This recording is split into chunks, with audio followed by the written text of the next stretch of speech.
benefits when African people are kept in a state of perpetual refugee in Africa. For example, my people, here in Canada, when people come to Canada as refugees, there is no United Nations supervising refugees and giving them documentation and legalizing them in this country. Why? So how come in Africa, Zambia is not that far from Rwanda, and in ancient times, since ancient times, Africans, whenever they had a problem, they would move from one area and go establish themselves in other countries.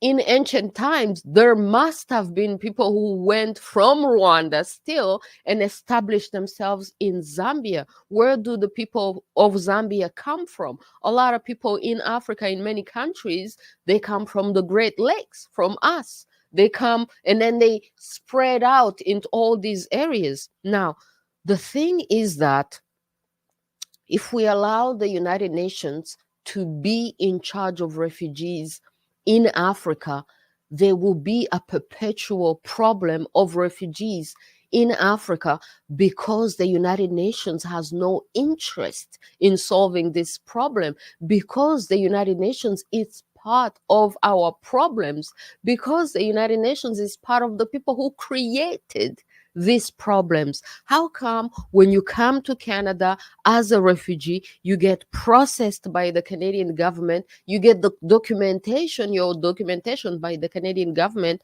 instead of creating jobs for the UN people who are not even accountable to the Zambian government or any other African government? So instead of giving them jobs, how come African governments, African countries, sovereign nations themselves, how come they cannot establish a mechanism, immigration ministry, to simply oversee the refugee problem? Leaving the refugee problem in the hands of the United Nations is creating jobs for these people outside of Africa who are not even accountable to Africa. They're in New York, in Geneva. We don't know what they do. We were not there when the United Nations was created, and yet they're in charge of us and our problems, which means they will never resolve our refugee problems. They will never resolve our war problems. Why? Because they are employed.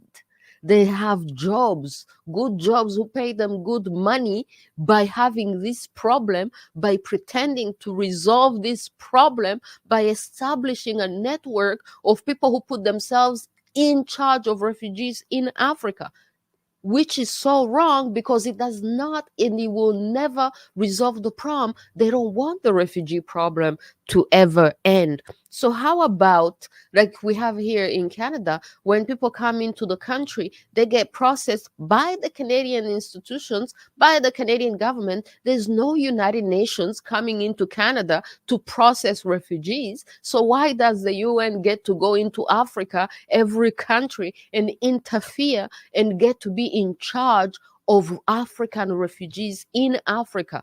And then when you get processed by the Canadian government, within 2-3 years, you have the Canadian citizenship. You are now a citizen of the country, and you can work, you can do anything, you can contribute to the economy. And this is actually part of what makes these countries become rich, because they receive all these new people that are rejected by their own countries. But these people are talented, these people are intelligent, these people are hardworking. They process them. Within 2, 3, 5 years, they give them citizenships, those who want, and they become citizens and they contribute to the country. They continue to make these countries rich. So what would happen if Zambia and other African countries took charge of the refugees, kicked out the UN? The UN has will never solve our problems. Kick out the UN out of our problems because they are part of our problem. They created that problem. We know what the UN did in Rwanda, and now they get to go to other African countries and still be in charge of us as refugees. And then When you process them and you allow these people to become citizens of your country, now they contribute to your economy. They contribute to your society. They feel like they have a say in your country because they're contributing, they're working, and they will become like our fellow Africans, our brothers. This is how we even continue to build African unity, because an African, we will vote with our feet, my people. Vote with your feet. Vote with your work. Vote with your money. We will have the freedom to move across Africa and support another African family in peace and legality, since we are one, right? No more UN, no more refugees in Africa. If we are Rwandan refugees and we run to you in Zambia, you take care of the refugee problem. Within a few years, we become citizens. We have voted with our feet. We have voted with our work. We have voted with our money. We choose to leave a criminal dictatorship which does not allow us to work and to prosper in peace, and to go to another African country, our brothers, our African family, and to become one of that family, and as citizens to contribute to that family, to contribute to that economy, my people. For example, for example, my people, you can see how come, for example, to my Zambian people, to Zambia, may you become, I'm saying this, happy holidays, Merry Christmas, Happy New Year. May you become like Dubai, like the United Arab Emirates, where local nationals, they are so rich, they don't work.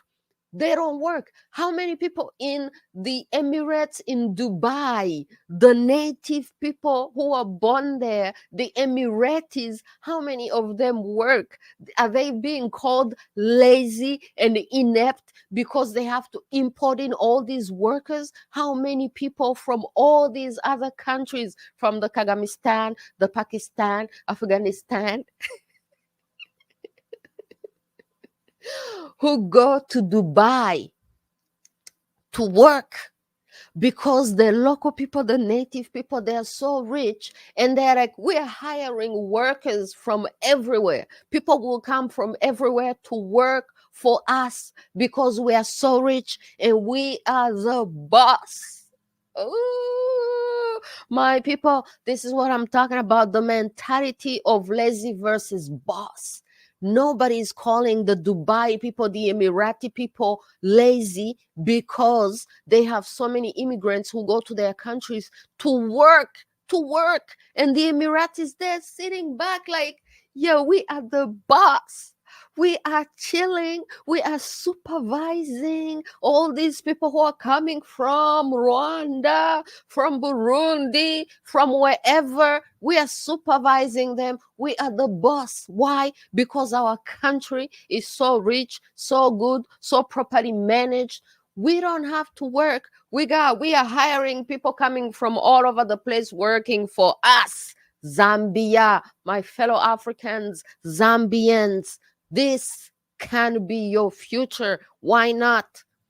Do not allow the criminal dictatorship of the Kagamistan to come and self-project, call you lazy and inept, to come and manipulate you and gaslight you into thinking that you're lazy and inept, when you could be thinking like, oh, we're like Dubai, we are the boss. We have a good country that people want to come to voluntarily.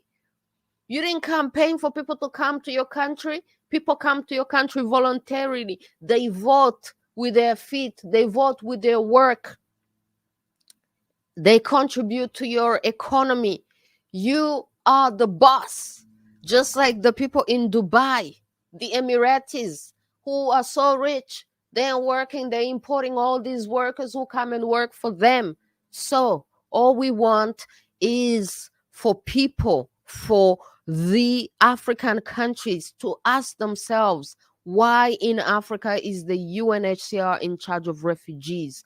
Why can't Africans be processed? Why can't Africans process the refugees and give them access to a legalized status, residency, For example, I gave the example of Canada because that's where I am. Within 2-3 years, you become a citizen, you start paying taxes. This is how Canada and America are rich. All these people who are coming to your country, they become citizens, they work, they pay taxes.